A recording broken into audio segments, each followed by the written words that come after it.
Hello, all my amazingly beautiful zodiac family and friends. My name is Libra Empress, and this is another episode of Terror and Tarot with Libra Empress.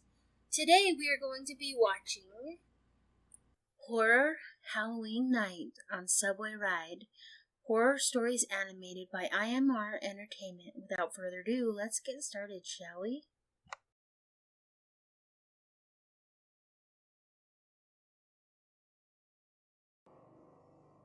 I was going to attend a Halloween celebration at my sister's house after work.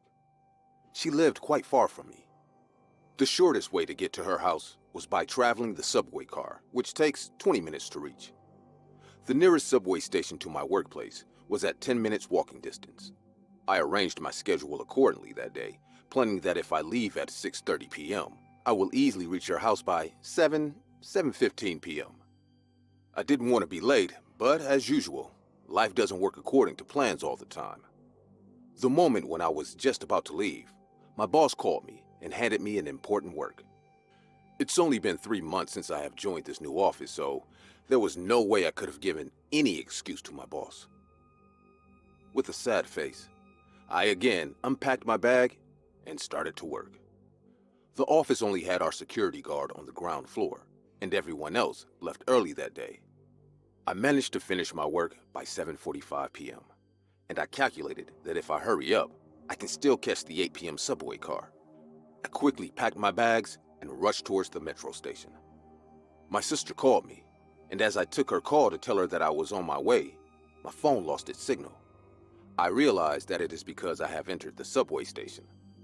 The station was completely empty. I checked the arrival time of the next train, and with relief, I saw that I have made it. I didn't have to wait long, as the train came at 8 p.m. sharp, and I got on it. The berth that I was in had no one. I sat down on the left side aisle, facing the opposite side of the train, so that I could see the platforms passing by. I put on my earplugs to listen to some music, as I was going to get off in the 8th station. My eyes were on the window just when I felt there's someone else inside this train with me. I looked around and saw a man sitting on the right side facing me. He was sitting at a distance, but I could see him clearly. He wore an old suit of faded brown color with surprisingly white pants.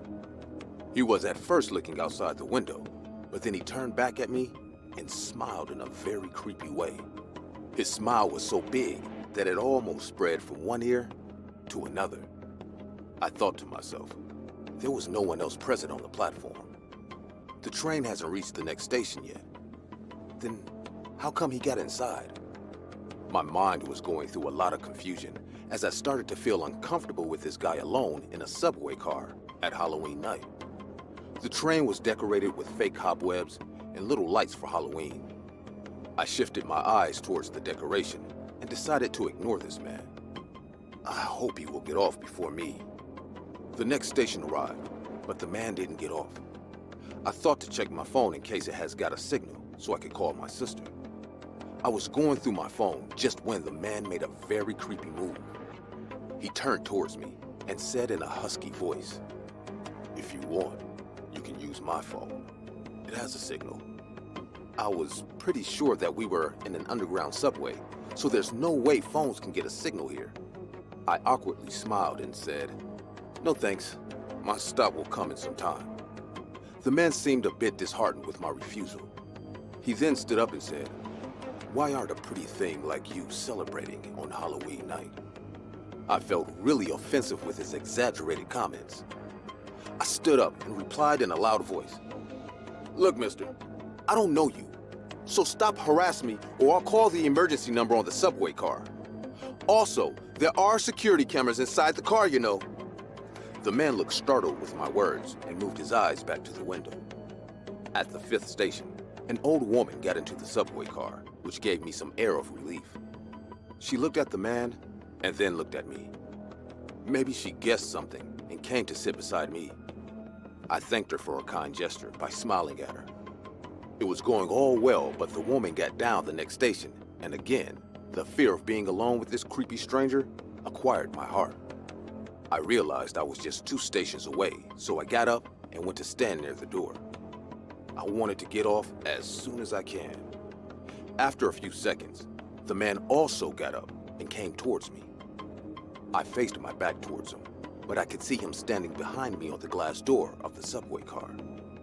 Suddenly, I heard his heavy breath very close to my ear, and my heart froze in fear. I noticed on the glass door that he was smelling my hair. His nostrils were becoming big as he inhaled the smell of my ear, while exhaling the warm air by his mouth. I could tell he was drunk by the smell of his mouth.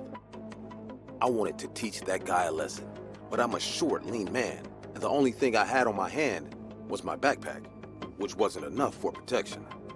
I was numb with fear and terror. I could barely move. The only option I had is to wait for my platform. So I gathered all my courage and stood there silently. I was waiting for the door to open and was all set to run for my life. The train started to enter the platform just when the man whispered into my ears, "Happy Halloween, little birdie. Now fly away." The door opened just then, and without looking behind, I ran as fast as I could. Once I reached my sister's house, I broke into tears. My family calmed me down, and I somehow managed myself that night. A few days later, I was sitting at my house watching TV when a news flashed into the screen. I saw that same guy being arrested by the cops from a subway station. The news revealed that he was a murderer who broke out of prison the night before Halloween. He was found by a patrolling officer in the middle of the night, throwing an unconscious girl on the railway track. The officer called for backup and stopped him right then. They somehow managed to save the girl, but she was found with a serious head injury. The man supposedly hit her from behind and wanted her to get crushed by an upcoming subway car. The man has been sent to a mental institution for his lifetime. I couldn't take the subway rides for 3 months after this incident. I am terrified to walk alone at night, even though I know that guy can never hurt me again. But the only thing that makes me question is, why did he let me get away that night? Even in my dreams, I hear him whisper in my ears, "Fly away, little birdie, fly." Ghosts are not the only thing that can make your Halloween night a horrible experience for your entire life.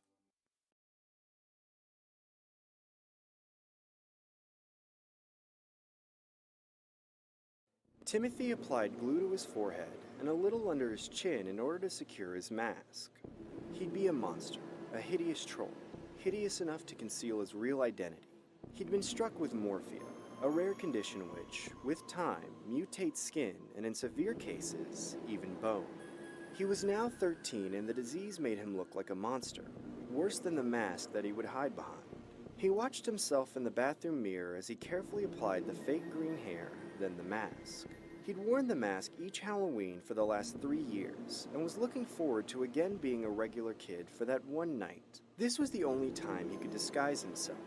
The other kids couldn't tell that there was anything abnormal or disgusting under the mask. For this one night, he could avoid their frightened looks and cruel laughter.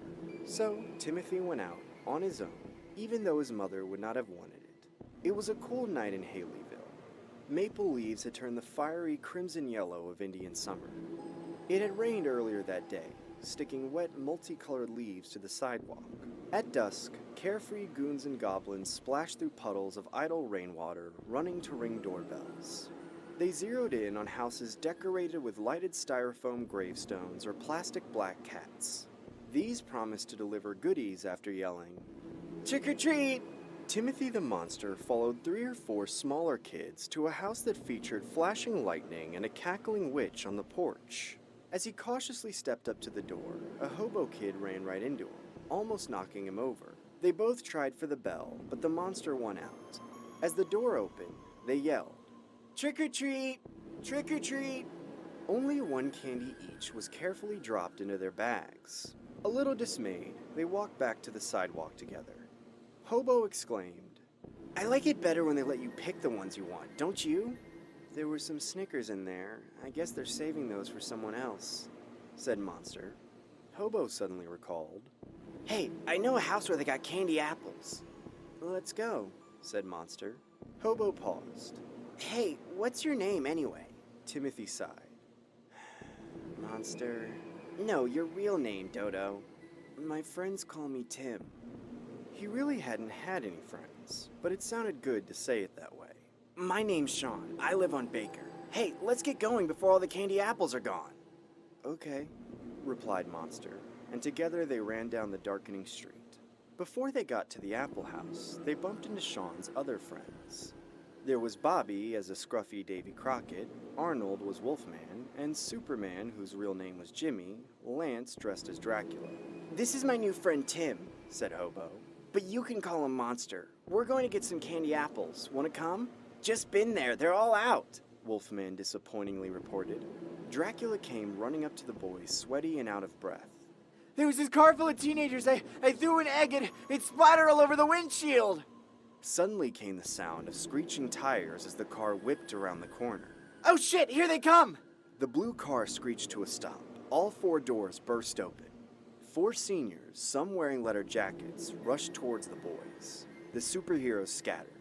They caught Davy Crockett by the arm and waved a tire iron in his face, threatening to brain whoever threw the egg. Davy cleverly let a fresh one that he was holding behind his back slip from his hand, where it luckily fell into a low hedge. As the teenagers were sure they had thoroughly intimidated the younger boys, the driver yelled from the car, Hey guys, let's go! Leave these little pucks alone! And just as fast as it had come, the blue hot rod burned rubber and was gone. That was close, whispered a relieved Superman. Then came the 3rd degree. Dracula started asking Monster some uncomfortable questions. So what school you go to? What grade you in? Where do you live? Then Monster made an unforced error. Maple Street. I live on Maple Street. Why? Wolfman questioned.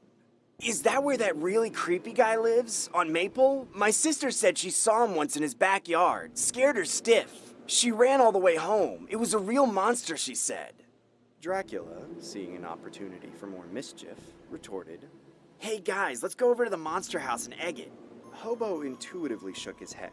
No, I don't think that's a good idea. What, little Hobo scared? Taunted Wolfman. Dracula joined in. It's Halloween, man. We got some treats. Let's do some tricks. Yeah, let's go. They agreed. That is, except Hobo and Monster. Outvoted, they followed along as they all walked toward the monster house.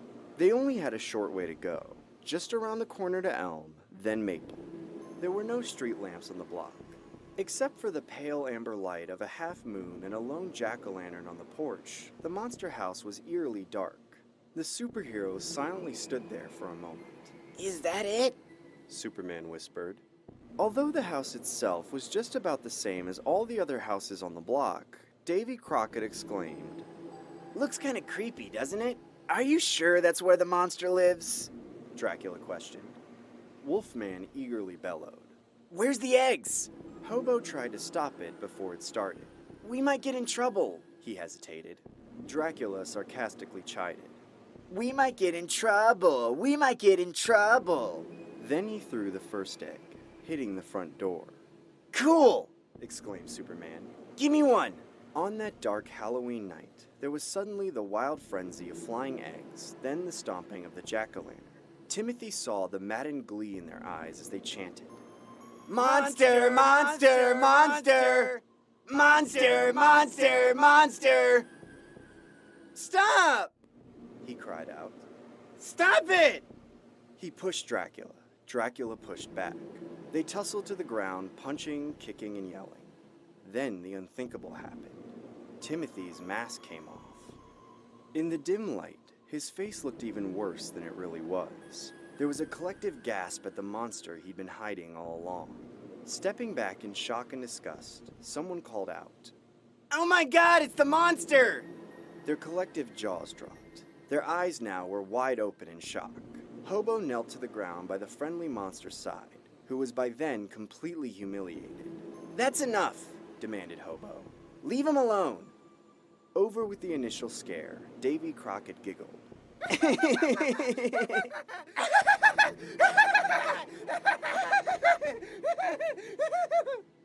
Everyone except Hobo was uncontrollably laughing at the hideous monster that just moments before had been a regular kid. Suddenly, lights went on in the house. Timothy's mother opened the front door. Wolfman shouted, Let's get out of here! and the giggling gang quickly escaped around the corner. That Halloween had turned into Timothy's worst nightmare. Once again, he'd been laughed at and humiliated. But out of that humiliation, he found a friend. He remembered what his mother had told him. You'll know who your true friends are, especially in your darkest hour.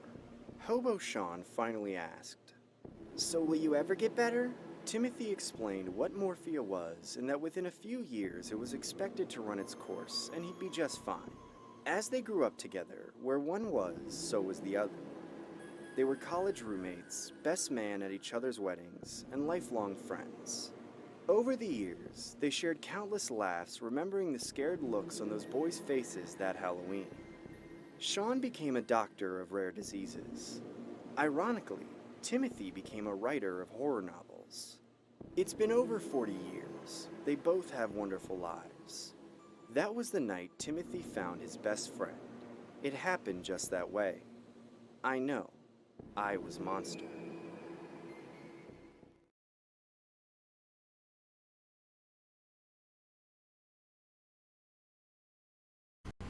That was Horror Halloween Night on Subway Ride Horror Stories.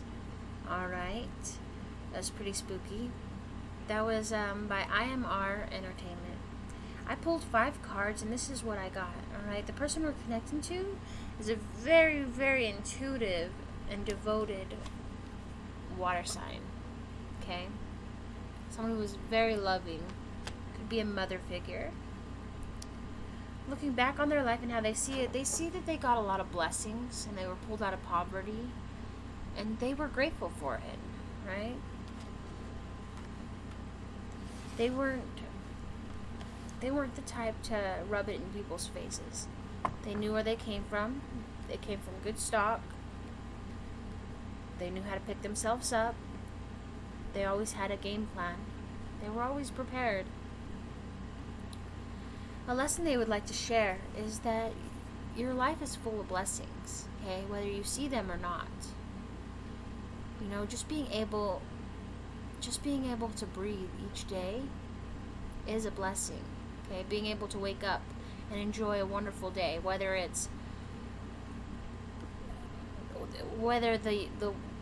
the weather is terrible, it's still beautiful because that's nature's life cycle, right? Just being able to breathe and enjoy it. Something they wish they'd paid more attention to was family. They worked a lot. They wanted to be there for everybody, but they weren't able to on certain things, and that's what's sad, you know? They wish they'd been able to. The message they'd like to give you is this, is that sometimes you need to distance yourself and start working hard for what you want, okay? Because it's not going to be handed to you on a silver platter. That's just not how the world works. If you want it bad enough, you got to get up and go. Not to mention, you're probably dealing with an earth sign who is kind of lazy. So there's that as well. Alright. I love you all. Thank you so much for listening to me. My name is Libra Empress. Please don't forget to hit like, subscribe, and share. And I will see you for next week's Terror and Tarot with me, Libra Empress. I love you. Bye, my beautiful friends. Stay safe.